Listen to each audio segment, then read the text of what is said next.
E aí galera, sejam bem-vindos ao RD com Logan. Hoje nós vamos falar sobre maconha medicinal.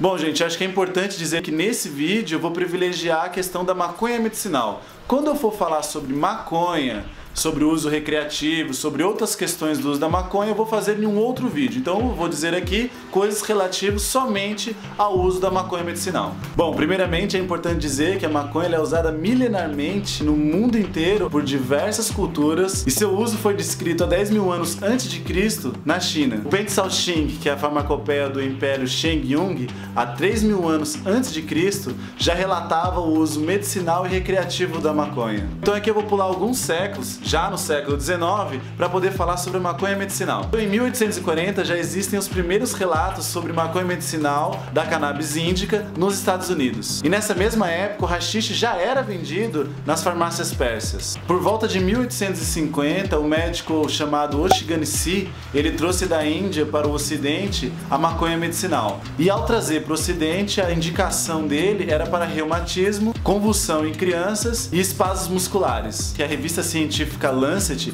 em 1889, fez um artigo dizendo sobre o uso da cannabis medicinal para poder tratar a dependência do ópio. E se até 1890 a Rainha Vitória já usava a maconha para tratar a sua enxaqueca, já em 1910 os cientistas brasileiros começavam a explicar que a criminalidade dos negros vinha a partir do uso da maconha. No século XX, uma indústria chamada Grimaud vendia um cigarro chamado Índio e ele era expectorante indicado para insônia e asma. Logo após isto, liderado pelos Estados Unidos, a maconha deixa de ter esse status medicinal para ser algo proibido e mal visto pela comunidade internacional. Bom, mas vamos deixar essa parte de criminalização da maconha para o próximo vídeo. Vamos agora nos ater à questão da maconha medicinal. Nos Estados Unidos, em 1974, surge uma pesquisa que diz que a maconha reduz tumor, mas esse estudo não foi. Que a maconha reduz tumor, mas esse... Olha, vamos lá. Exato. Calma aí. Que a maconha reduz tumores, mas esse estudo não foi divulgado. Ele foi mantido em sigilo pelo governo americano. Que bonito. Já em 1992, surge uma grande descoberta pelo cientista Rafael Michula, que ele descobre os endocannabinoides, que seriam os canabinoides produzidos pelo próprio organismo. Em 1996, a situação da maconha começa a mudar novamente. Primeiramente ela foi vista como medicinal, depois ela foi vista como uma substância que só fazia mal para as pessoas e que ela não era vista com propriedades medicinais. Em 1996, a Califórnia aprova a Proposição 215, que visa o uso medicinal da maconha. E em 2000, o Canadá se torna o primeiro país a garantir o uso da maconha medicinal. Em 2013, o Mujica, o presidente do Uruguai, sanciona uma lei que visa a legalização da maconha no seu país, inclusive vendendo maconha medicinal em farmácia. A partir daí, no Brasil, começam a surgir requerimentos na justiça para o uso medicinal de maconha tanto para crianças quanto para adultos, para diversos tipos de doença. Sobre a maconha medicinal, ela possui alguns componentes que podem ser usados para diversos tipos de doenças, diversos tipos de tratamento, tanto direto quanto concomitantes. Dentre eles, o mais famoso é o THC, que ele pode ser usado tanto para dor quanto para náusea. Isso entre outras coisas, como ansiedade, depressão, insônia, inapetência. Outro componente é o CBD, que podem ser usados para crises convulsivas. Falando um pouco sobre o contexto brasileiro, existem alguns problemas que nós estamos enfrentando. O primeiro é o acesso e a burocracia. Até pouco tempo atrás era muito difícil conseguir autorização da Anvisa para poder fazer o uso do CBD. O THC, então, mais difícil ainda. A primeira autorização aqui no Brasil que existiu para o uso do CBD foi 3 de abril de 2014. Um outro grande problema é o valor do CBD. Ele é um produto importado e o seu valor é muito alto. Chega em torno a R$600 10 ml. E esses 10 ml não são suficientes sequer para uma semana. E isso está completamente fora da realidade brasileira. Deveria ser algo disponibilizado pelo SUS e com esse valor valor, é inviável se pensar nesse tipo de coisa. O mais importante agora é que falta uma autorização da Anvisa para uma produção interna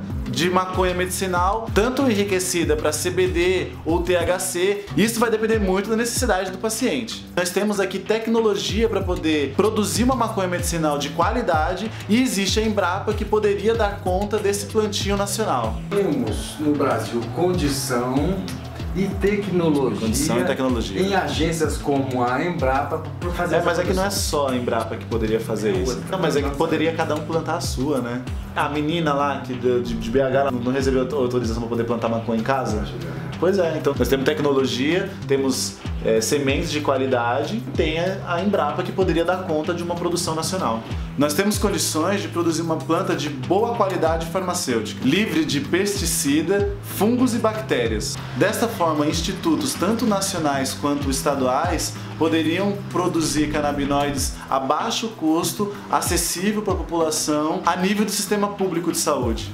Enquanto nós não fizermos isso, nós vamos ficar à mercê de indústrias tanto americanas como indústrias europeias. Nós temos no Brasil cerca de 600 mil epiléticos refratários. O que isso significa? Pessoas que tentaram outros tipos de remédio, outros tipos de tratamento e que não teve nenhum resultado efetivo. Nós temos também 2 milhões de epiléticos no Brasil que poderiam estar sendo beneficiados por esse medicamento e que acabam tendo diversos tipos de dificuldade para ter acesso, seja dificuldade pelo valor da substância ou por burocracia da Anvisa. Bom, gente, o que eu tinha para falar hoje era isso. Espero que vocês tenham gostado. O vídeo de hoje eu contei com a colaboração da FACA, que é a Frente Ativista Canábica aqui de Minas Gerais, na cidade de Divinópolis, tanto com a figura do professor Anderson, como o Lucas, o Caio, entre outras pessoas que colaboraram, e com o doutor Renato Fileve, que deu uma grande contribuição enviando uma resenha pra gente para contribuir com esse vídeo.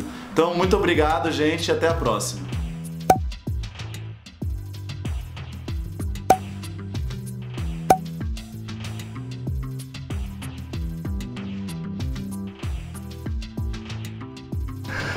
Fala só o que eu esqueci, porque o resto já tá na cabeça, senão eu vou... 1992, uma grande descoberta. Tá. Sim, tipo... Tô dirigindo, pô.